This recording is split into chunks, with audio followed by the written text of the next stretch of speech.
Hi everyone, and welcome to our first video for professional communication this summer. Today we're going to be covering the first two chapters in the textbook. So what we're really going to discuss today is what is communication, what is language, how do we use it, and then a little bit about messaging.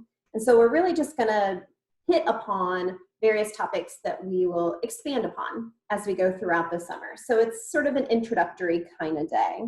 Let me share my screen with you as I have prepared a presentation that I'm entitling Communication 101. Talk to me, people.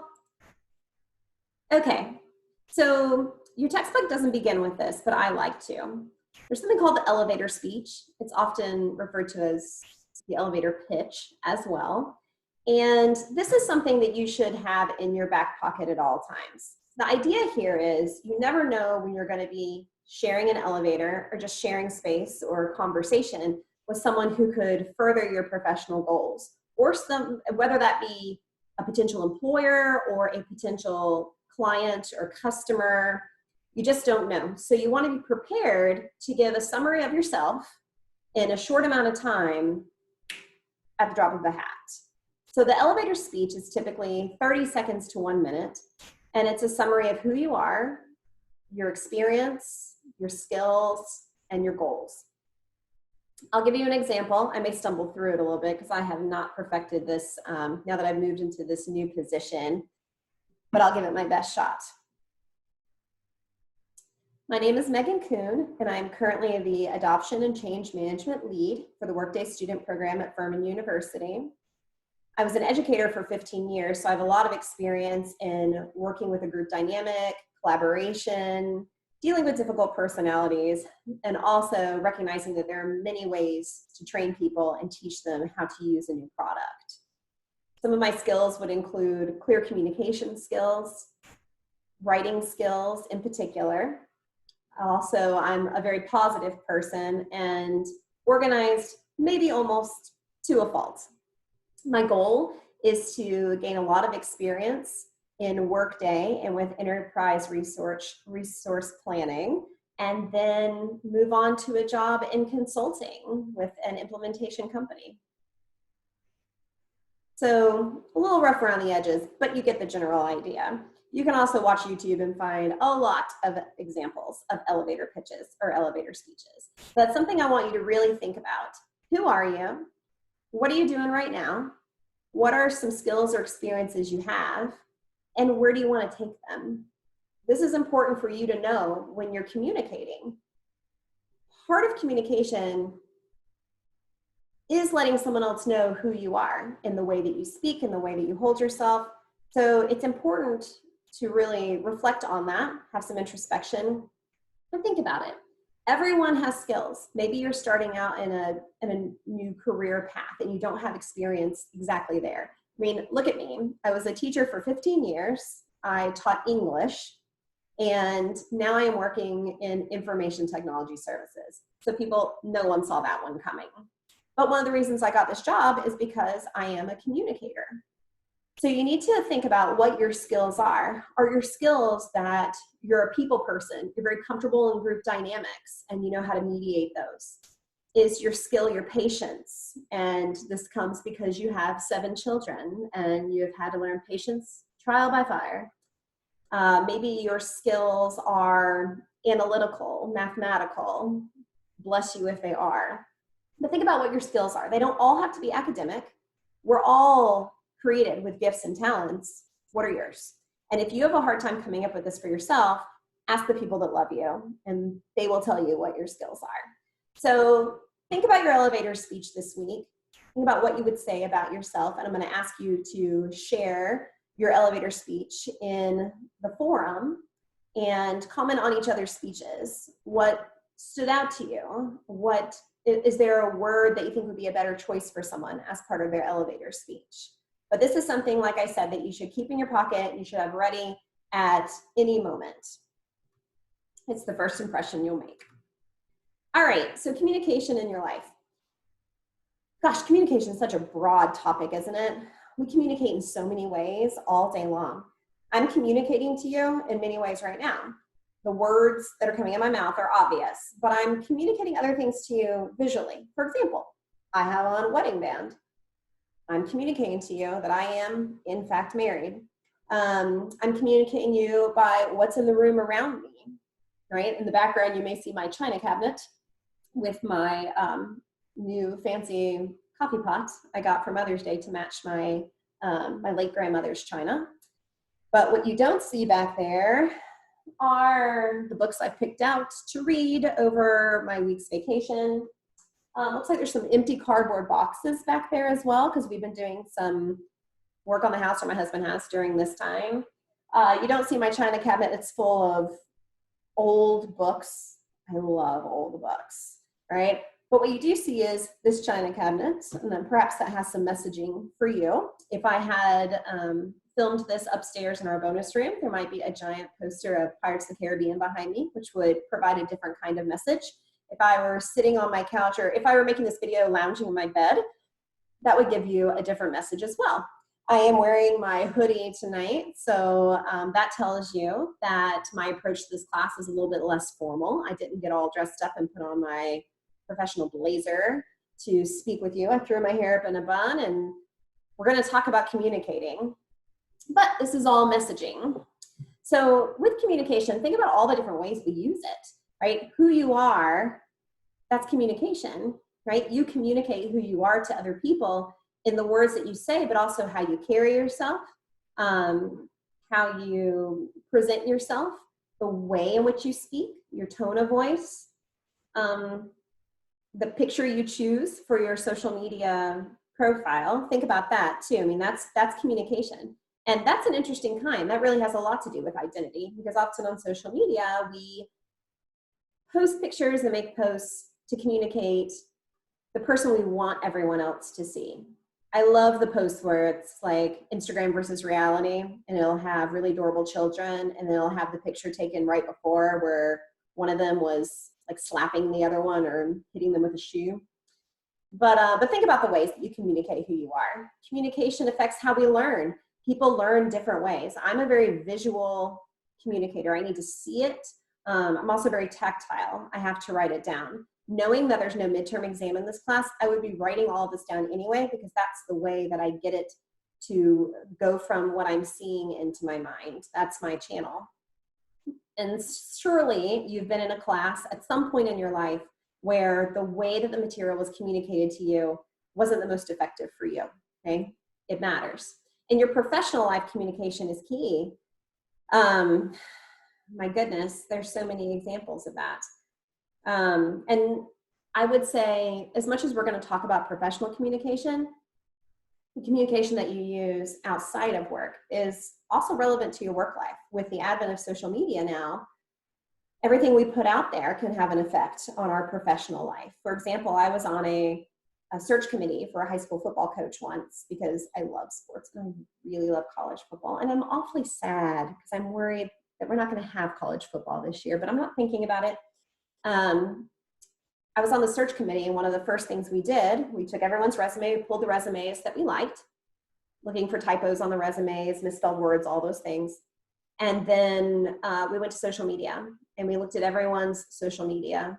And there were people we didn't bring in for an interview who were in our stack because of things that we saw on social media, because the message they were sending was not the message that we wanted to bring into the school. So it matters. In your personal life, communication certainly matters, especially in our relationships with one another. I'm sure we can all think of a time when we communicated really poorly with someone in our lives, and you leave that conversation, you're like, that was just like, can we have a do-over, right? Or you were trying to communicate and someone wasn't responding to you, or maybe you were that person. And then we need to always remember that the way we communicate is very representative of who we are in many ways. If you don't want to come across as a bullish jerk of a boss, then be careful in your tone, in your communications, right? So our communication represents us, and we see many examples of public figures who make a gaffe in communication, and it sticks with them, and people associate that with them forever. So no pressure, guys. All right, the 8 components of communication, the source. Often that's going to be you. You're the source of the communication, of the messaging. The message itself, which is the meaning. What are you trying to get across? Right? What does it all mean? What's the point of this? What's the message? The channel is your choice of how to get it across. Are you sending an email? Are you using a blog? Are you sending something snail mail? Are you making a video? Are you using visuals like a pamphlet? Right? What's the channel? The receiver is who is receiving the communication. And this is important to take into account. We're going to talk about audience next time. But that's something you absolutely must consider is your audience. And that's the part people often forget. Feedback is part of communication. Often before you send a communication, you'll want a second set of eyes on it. And then once you've sent it, if you get feedback on that, you know, I don't think that came across the way that you meant it, or great job. That was a really perfect word choice in that memo. Great, you need to use that. The environment, there's so many pieces of the environment for communication. I mean, this goes from, are you standing in front of a boardroom table, or are you standing in McAllister Auditorium, to the literal environment, to what is the climate? Are we in a tense situation? Are we in a sort of laid back casual situation? You need to know that. That goes into context as well, but also what's the context in which you're giving this communication? Is there a situation in your business where something's just not getting done and you're going to have to address it? How do you address that when 2 people are doing it and the other 8 are not? Okay, what's the context? And then interference, knowing that there will often be interference with your communication. Now, whether that is you giving a speech and it getting really noisy, or a baby starts screaming or something like that, or whether interference is interruptions, something interferes when you're preparing the communication, and so then you're running late, and so it's not as pristine as you would have liked. These are all elements that you need to take into consideration when thinking about communication. Okay, communication context. All right, so interpersonal communication is your communication with yourself. I do this all the time. I'm like a self-talker. I out loud to myself. I do it in the car a lot. I also sing a lot in the car. So I like to think of it as a service I'm providing for those around me. Entertainment at the stoplight. But interpersonal communication is something like, you can do this, right? I had a student last semester who presented on the topic, you can do anything for 40 seconds. And it was this idea that when you get to your edge, you keep going for 40 more seconds, and how much more you will accomplish, that when your body says I'm done, you actually have at least 40 more seconds in you. And so that voice that says, hang on, you can do this. So I do yoga. That's one of my things. I love it. But some of the yoga poses that I do are really challenging, and I'm not super good at it, even though I love it. So there's a lot of self-talk during that. And I say to myself, you are strong. You are strong. You are strong. You can do anything for 30 seconds, however long it is. But that's interpersonal communication. Interpersonal communication is discussing usually just between 2 people. So you see this in the professional world in, maybe a weekly meeting that you have with your boss, or if you're the boss, a weekly meeting you have with each of your employees to get feedback and see where everybody is. Interpersonal communication can be you and a friend on the phone. Group communication, right? That's what we're doing right now, and I'm communicating to you in a group. It'd be a better example if we were in a classroom so you could communicate back with me, but here we are. Public communication is just what it says, right? You're communicating. If I were giving a speech on my novel for a CLP at Furman, public communication, and then mass communication, which means on a huge scale. So we think of news anchors, for example, on your news channel of choice, mass communication. All right, language. So guys, language is my jam. I just love language. I could talk about it on and on and on. I'm not going to do that.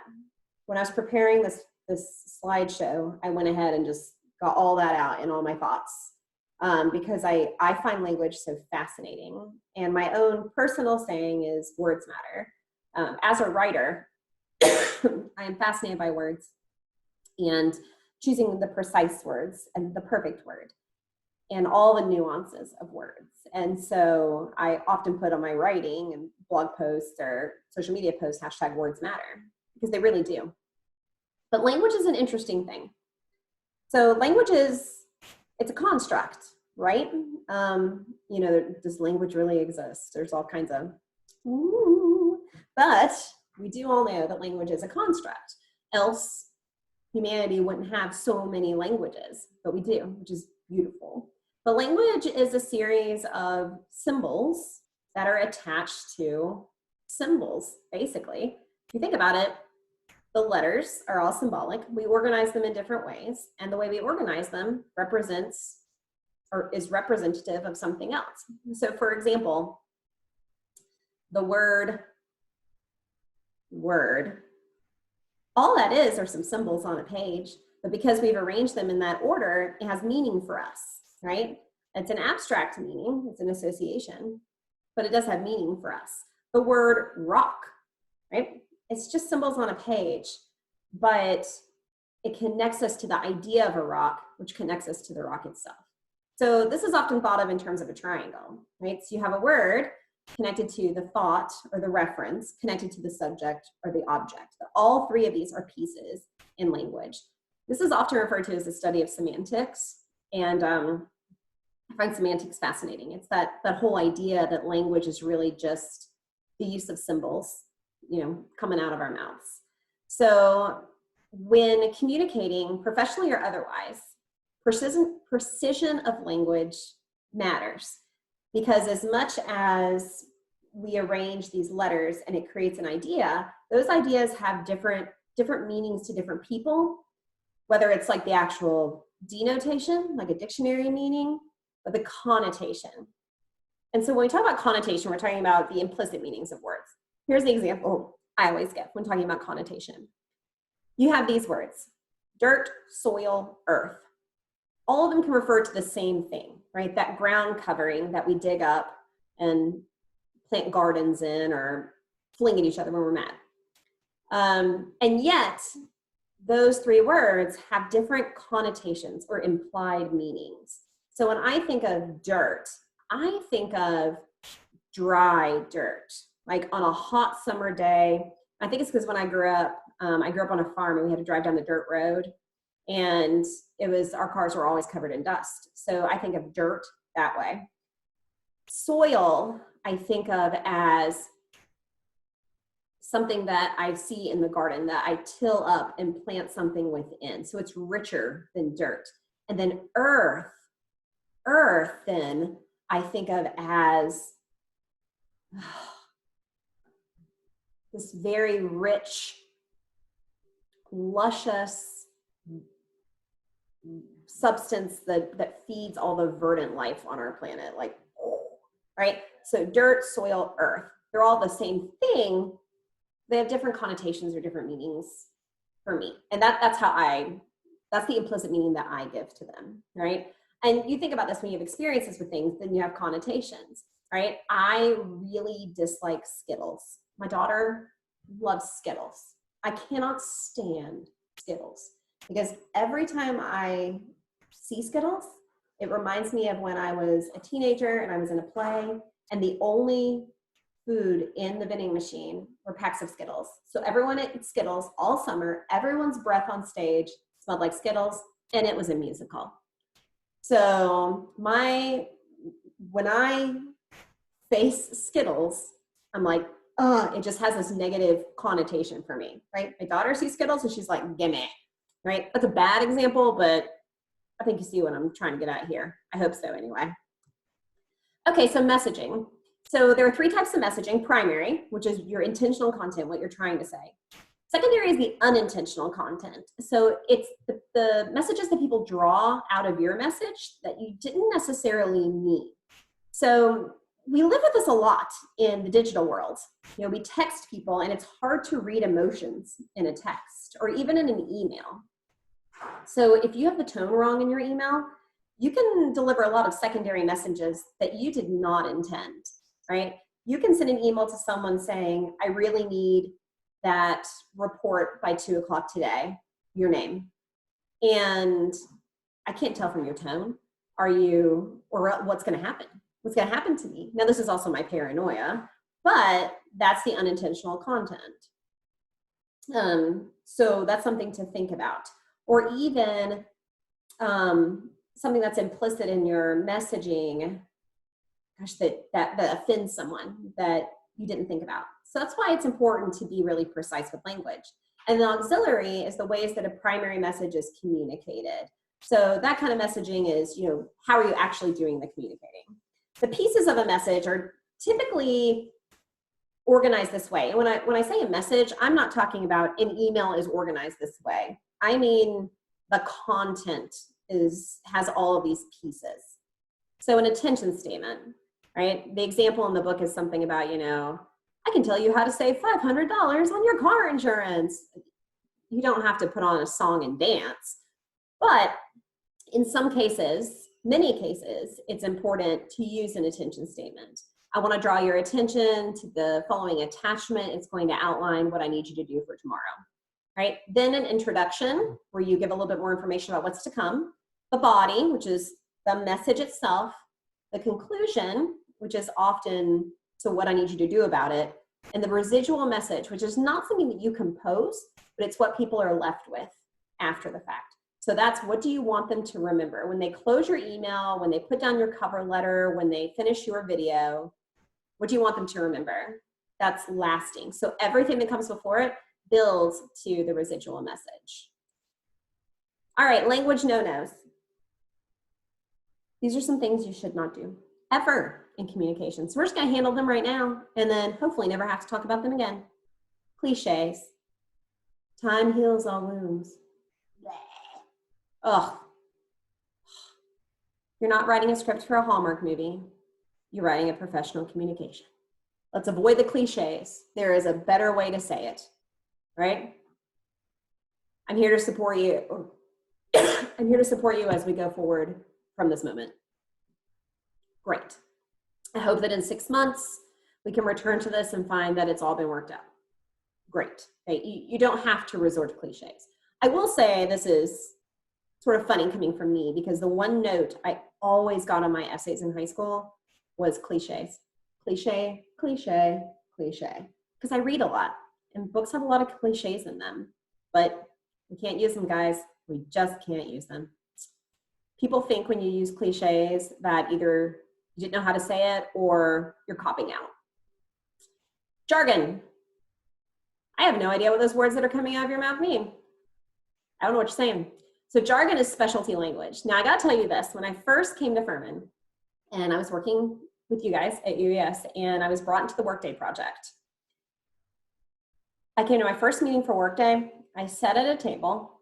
Everyone started talking about what was going on with the project and I had no earthly idea what they were talking about. They were using words that had not existed in my world of English and counseling and guidance. The tenant, the ERP, the HCM, these are not part of the high school teacher language or the student counselor language. And I found myself making notes and then going and Googling them to find out what all these things meant. It was unbelievable. Now I find myself using these words myself in my job. So I checked out the language, I figured it out. But one of the reasons they hired me in my current role is because, information technology wants someone who can communicate clearly to all the end users without the jargon. So just make sure that depending on your audience, you want to avoid jargon. If you're doing an inter-office memo and everybody gets this, like, great, that's fine. But generally speaking, for a general audience, you want to avoid jargon, unless you're going to take the time to explain it, and that's necessary for what you're communicating. Slang. Now, I realize this isn't really slang, it's more colloquial language, but I couldn't help but quote my mother, ain't a word, so don't say it. My mother hated slang use, whether it was ain't, whether it was, I mean, I don't know. She would not allow me to use slang. So just don't use it. Professional communications. We have to use professional language. Sexist, racist, ageist, offensive language. No, no, no, no, no. If you use that, now I think you're not only a poor communicator, but that you have pretty poor character too, right? And when I'm talking about that kind of language, that might seem obvious to you. Like, well, obviously I wouldn't do that. I cannot tell you how many times I have experienced sexist language in messages that are sent to me, whether they are written down or whether they've been communicated. I once was sitting with a coworker, a male coworker who was somewhat older than me, and we were discussing something to do with a book. He was a fellow teacher. And he leaned back in his chair and he said, "Come on, darling. You don't really think that, do you?" Excuse me?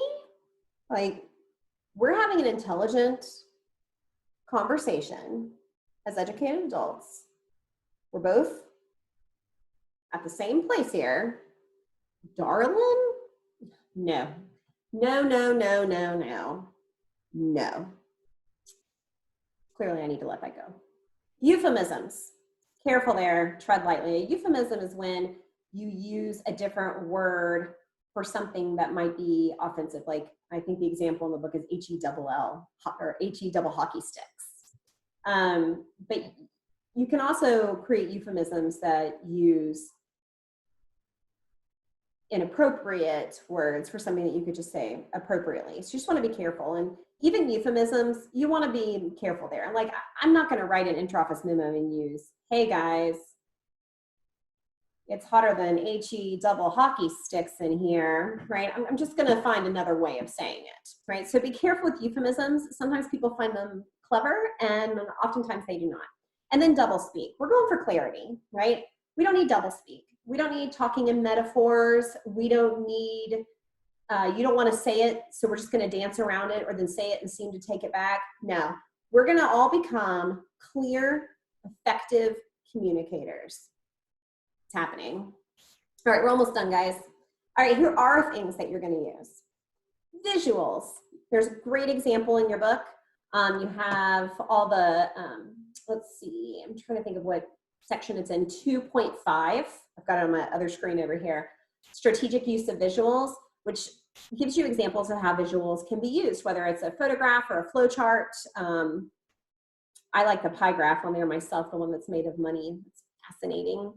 But images, short videos, graphics, whatever it is. Visuals are great. Like I said before, I'm a visual learner. So for me, the best way to get the message across is to show it to me visually. So those can be very helpful. Now, don't overdo it, but when it's helpful, use it. Don't just describe the picture, show us. Signposts, which are keywords that show you're transitioning or changing topics when you speak. Summaries, so if you're particularly giving a long talk, you might stop and summarize what you've said so far and then build upon it if you're making like little points along the way. Foreshadowing is always fun. Like, you'll say something and more on that later, and everyone's like, ooh. And then repetition. Here's a reading tip for you that I used to always, or I still give to my students. When you're reading something and you don't know what the point was, look for the repetition. The words that are repeated are usually the key to what you're supposed to understand. So I always say, that writers have all the words in their given language to use and to choose from. If you're choosing to repeat one, it's because that's exactly the word you wanted. So if you're listening to someone or you're reading something and you get to the end of it and you're like, look for the repetition. Go back through, circle the words that are repeated. I'm not talking about the and, you guys. You know what I mean. And that's going to help you understand what the point was. Similarly, when you're writing communications, repeat the important words. Repeat the words that are going to help send or employ the correct tone. So use repetition. And don't worry, we're going to go through all this multiple times. I just want to go ahead and give you the overview here. Now, what I'd like for you to do, this is the end for today. I'd like for you to, and I won't know that you've done this, but I'll know somehow. But I'd like for you to find a commencement address on YouTube and listen to it and think about communication and messaging. So what's the message? What's the main point? And how is it conveyed? Are there visuals used? Is there repetition? Does the person follow a traditional structure with sort of a catchy beginning, introduction, body, conclusion, right? What's the residual message? What are you left with? But also how the person comports themselves, how they use humor, how they use stories to illustrate. What makes this an effective or ineffective message? I'm gonna put some examples on the YouTube playlist. You don't have to watch all of them by any means, but there are some examples that I think do this very well, and that I think you might enjoy. So I'm gonna put those on YouTube just for you to look and see, and that'll give you a good example of all of these little elements put into action. And then I've got a couple of short activities for you that are on Moodle, so you can explore a little bit of this yourself. I will say I'm gonna post in the forum as well a question just asking which commencement address you watched and if you liked it. That one's optional. That's not the one that I'm requiring of you, but I'm always curious about what people choose and what you think about it. And then, you know, if you enjoy watching them and somebody else is like, oh, I watched, you know, Ellen DeGeneres at Tulane and she was so funny and yet so poignant, and maybe you want to go watch that too. So we all need something else to watch, you know. We're all running out of shows to binge on television. So post in the forum your elevator speech, comment on someone else's elevator speech. Optional, post your commencement address and what you thought about it, and complete the activities in Moodle. And then you're done for this week. And next week we're going to talk a lot about audience, I believe, which is one of my favorite things to talk about when it comes to communications. So get ready for that. That one's going to be a blast. All right, if you have any questions, please post them in the forum and let me know, and I'll report them. I'm not going to do that. I will respond to them there as well. I look forward to interacting with you guys in the forum and through your activities, and sooner rather than later, I'll get you on here with a video so I can see your smiling faces. I'll talk to you soon. See ya.